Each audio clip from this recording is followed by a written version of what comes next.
শালা আমাকে অত লোকেশনে শালা অপমান করেছে শালা, দাঁড়া পরে তো লিখছি। এ পুরান ও ছেলে পাম্পটা কমাই দিলেন।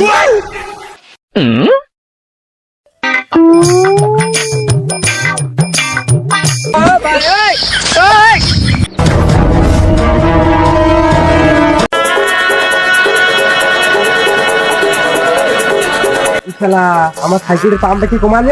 এই তোরা কি আমার সাইকেলের পাম্পটা কমাইছু? আমরা জানিনি। এদিকে আসো না একবার,